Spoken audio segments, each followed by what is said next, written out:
أحب الوفاء بشتى الصور. أحب الوفي الأمين الأغر. فأهل الوفاء كلون السحاب وحسن الربيع وماء المطر. أحب الوفاء بشتى الصور. أحب الوفي الأمين الأغر. إن الحمد لله والصلاة والسلام على من لا نبي بعده أما بعد। বস্তুবাদী ধ্যান ধারণার বিষাক্ত ছোবলের অসহায় শিকার হে বোন, আজ তোমাকে একটি উপাখ্যান শোনাব। তোমাকে এমন এক গল্প শোনাব যা প্রতিটি মুমিনের হৃদয়কে পরম আবেগে উদ্বেলিত করে, প্রতিটি অশান্ত হৃদয়ে দেয় সান্ত্বনার দোল, আর মৃত্যু ভয়ে কম্পমান বন্দির জন্য যা সাহসের বাতিঘর। হযরত গুমাইসা বিনতে মিলহান ইসলামের গৌরবোজ্জ্বল ইতিহাস, যাকে উম্মে সুলাইম নামে স্মরণ করে। তিনি ছিলেন বনু নাজ্জারের একজন প্রখ্যাত মহিলা আনসারী সাহাবী, যার জীবনের প্রতিটি পাতায় পাতায় মুক্তোর মতো জলঝল করছে দিগ্ভ্রান্ত অন্ধকারে থাকা মানুষের জন্য শিক্ষার দ্যুতি ছড়ানো আলোর মশাল। তিনি রাসূলুল্লাহ সাল্লাল্লাহু আলাইহি ওয়াসাল্লামের স্নেহধন্য সাহাবী খাদিমুর রাসূল হযরত আনাস বিন মালিক রাদিয়াল্লাহু আনহু-এর সম্মানিতা মাতা, ইসলামের ইতিহাসের প্রখ্যাত বীর আবু তালহা রাদিয়াল্লাহু তাআলা আনহু-এর সহধর্মিণী, ঐতিহাসিক বীরে মাউনার ঘটনায় শাহাদাতপ্রাপ্ত হযরত উম্মে হারাম বিনতে মিলহান রাদিয়াল্লাহু আনহা-এর বোন। তিনি ছিলেন এমন এক আত্মত্যাগী মহিষী নারী, ইসলামের স্বার্থে যিনি নিজের সাজানো সংসার, প্রিয় স্বামী, দামি অলঙ্কারাদি কোনো কিছুই ত্যাগ করতে সামান্যতম কুণ্ঠিত হননি। রাসূলুল্লাহ সাল্লাল্লাহু আলাইহি ওয়াসাল্লাম মদিনায় আসার পূর্বেই তিনি ইসলামের ছায়াতলে আশ্রয় লাভ করেন। ইসলাম গ্রহণ করার কারণেই তার প্রথম স্বামী মালিক বিন নজর তাকে এবং তার সন্তানকে ত্যাগ করে সিরিয়ায় চলে যায়। এমন এক কঠিন পরিস্থিতিতে তিনি এক চুল পরিমাণ বিচলিত না হয়ে পর্বতের মতো অটল অবিচল থাকেন। কিছুকাল পর তার দাওয়াতেই মদিনার শ্রেষ্ঠ তীরন্দাজ বীর আবু তালহা রাদিয়াল্লাহু তাআলা আনহু ইসলাম গ্রহণ করেন। ইতিহাসের পাতায় আবু তালহা রাদিয়াল্লাহু তাআলা আনহুর ইসলাম কবুলের ঘটনাটি অত্যন্ত চমৎকারভাবে বর্ণিত হয়েছে। আবু তালহা রাদিয়াল্লাহু আনহু যখন উম্মে সুলাইম রাদিয়াল্লাহু আনহাকে বিয়ের প্রস্তাব পেশ করেন, তখন কোনরূপ বনিতা না করে তিনি স্পষ্ট ভাষায় বলেন, হে আবু তালহা, আপনি কি জানেন না যে ইলাহির ইবাদত আপনি করে থাকেন তা মাটির তৈরি? আবু তালহা জবাবে বলেন, তা অবশ্য ঠিক। উম্মে সুলাইম রাদিয়াল্লাহু আনহা বলেন, একটি গাছের ইবাদত করতে আপনার লজ্জা হয় না? আপনি ইসলাম গ্রহণ করলে আপনার সাথে বিয়েতে আমার কোনো আপত্তি থাকবে না। সেক্ষেত্রে আপনার ইসলাম ছাড়া অন্য কোনো মহরের দাবিও আমার থাকবে না। তাৎক্ষণিকভাবে আবু তালহা রাদিয়াল্লাহু তাআলা আনহু ভেবে দেখবেন বলে চলে গেলেও পরবর্তীতে এসে ইসলাম কবুল করেন এবং উম্মে সুলাইম রাদিয়াল্লাহু আনহা এর সাথে বিবাহ বন্ধনে আবদ্ধ হন। প্রিয় বোন, জ্ঞান, বুদ্ধি, প্রজ্ঞা ও চরিত্রে নেতৃস্থানীয় প্রত্যুৎপন্ন মতি এই নারী অসংখ্য গুণে গুণান্বিত ছিলেন। নিজের উপস্থিত বুদ্ধির মাধ্যমে সবচেয়ে খারাপ সময়গুলো তিনি সামলে নিতেন অনায়াসে। এ সম্পর্কিত একটি ঘটনা ইতিহাসের পাতায় খুবই প্রসিদ্ধ। হযরত উম্মে সুলাইম রাদিয়াল্লাহু আনহা-এর ছোট্ট সাজানো গোছানো সংসারে ছিলেন তিনি এবং হযরত আবু তালহা রাদিয়াল্লাহু আনহু এবং তাদের দুজনের কলিজার টুকরো একমাত্র আদরের সন্তান আবু উমাইর। ছোট ছোট পা ফেলে হেঁটে বেড়ানো আবু উমাইর ছিল তাদের দুজনেরই চোখের মণি। কিন্তু আল্লাহ রব্বুল আলামিন আবু উমাইরের মাধ্যমে তাদের দুজনের থেকে নিলেন অত্যন্ত কঠিন এক পরীক্ষা। একবার অসুস্থ আবু উমাইরকে দেখে পিতা আবু তালহা কোনো একটি কাজে ঘরের বাইরে গেলেন, কিন্তু যতক্ষণে ফিরলেন ততক্ষণে মৃত্যু হয়েছে আবু উমাইরের। ধৈর্যের চরম পরাকাষ্ঠ প্রদর্শন করে উম্মে সুলাইম রাদিয়াল্লাহু আনহা নিজেকে সংবরণ করে নিলেন।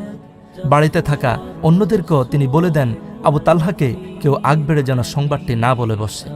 অন্যদিনের মতো যথারীতি আবু তালহা রাদিয়াল্লাহু আনহু বাড়িতে ফিরেই জানতে চাইলেন অসুস্থ ছেলের স্বাস্থ্যের হালত।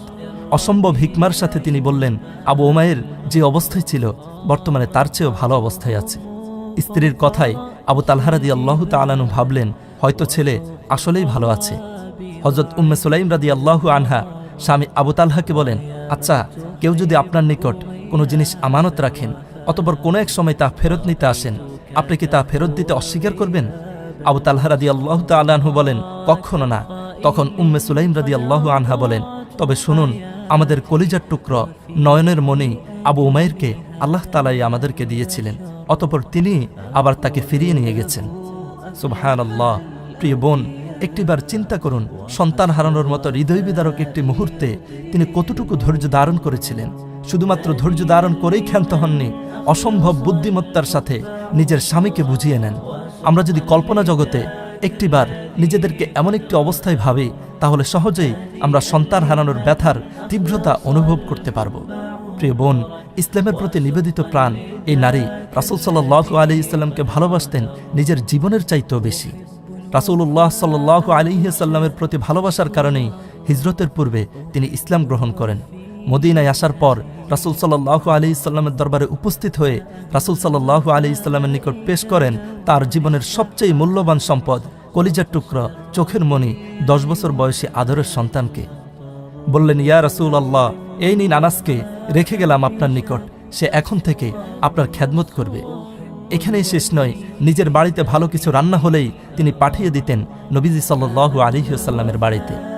পঞ্চম হিজরিতে রাসূল সাল্লাল্লাহু আলাইহি ওয়াসাল্লামের সাথে উম্মুল মুমিনিন হযরত জয়নাব বিনতে জাহাশ রাদিয়াল্লাহু আনহার বিয়ে উপলক্ষে তিনি নিজ হাতে কারুকার্য করা একখানা পশমি পোশাক উপহার হিসেবে ছেলে আনাসকে দিয়ে পাঠিয়ে দেন রাসূলুল্লাহ সাল্লাল্লাহু আলাইহি ওয়াসাল্লামের দরবারে।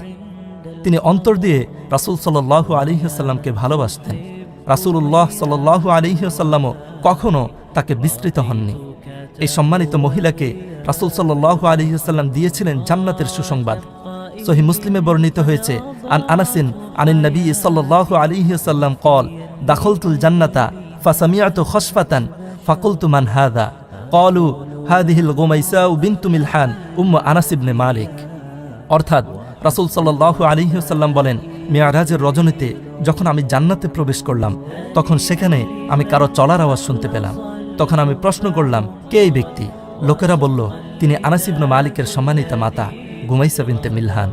প্রিয় বোন, তিনি শুধু একজন নারীই ছিলেন না, বরং সাহসিকতার এক প্রজ্জ্বল দৃষ্টান্ত ছিলেন, যিনি হুনাইনের উত্তপ্ত রণাঙ্গনে ধারালো খঞ্জর হাতে বিশৃঙ্খল মুসলিম বাহিনীর পালিয়ে যাওয়ার পথ অবরোধ করে দাঁড়িয়েছিলেন। রাসূলুল্লাহ সাল্লাল্লাহু আলাইহি ওয়াসাল্লাম এর কারণ জিজ্ঞেস করলে তিনি বলেন, ইয়া রাসূলুল্লাহ, কাফেরদের বিরুদ্ধে আপনার এই যুদ্ধে যারা আপনাকে ছেড়ে পালিয়ে যাবে তাদেরকে এই খঞ্জর দিয়ে আমি হত্যা করব, কেননা তারা এরই যোগ্য। জবাবে রাসূলুল্লাহ সাল্লাল্লাহু আলাইহি ওয়াসাল্লাম বলেন, উম্মে সুলাইম, আল্লাহ কি তাদের জন্য যথেষ্ট নয়? আল্লাহু আকবার। আজকের নারীদের মাঝে তো এমন সাহসের কথা কল্পনা করাও মুশকিল। প্রিয় বোন, এত কিছুর পরও, এত ব্যস্ততার মাঝেও কোনো ব্যস্ততাই তাকে এলেম অর্জনের ক্ষেত্রে কোনোরূপ বাধা দিতে পারেননি। হযরত আনাস ইবনে মালিক, ইবনে আব্বাস, যায়েদ বিন সাবিত রাদিয়াল্লাহু তাআলা আনহুমদের মতো জলিলুল কদর সাহাবীরা তার নিকট থেকে হাদিস বর্ণনা করেছেন। কোনো মাসআলার দরকার হলে তিনি সেক্ষেত্রে সমাধান পেশ করতেন। প্রিয় বোন, এরাই ছিলেন উম্মতের শ্রেষ্ঠ নারী। এদের হাত ধরেই এই মহিমান্বিত দ্বীন ইসলাম আজ তোমাদের সময়ে পৌঁছেছে।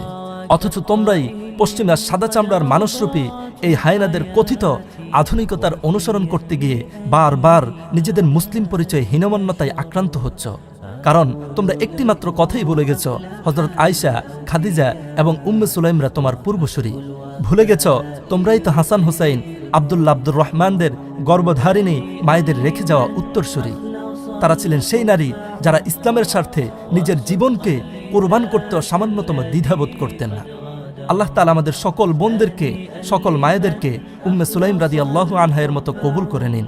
দ্বীনের সহিহ বুঝ দান করুন, হেদায়েতের আলোয় আলোকিত করুন। আমিন ইয়া রাব্বাল আলামিন।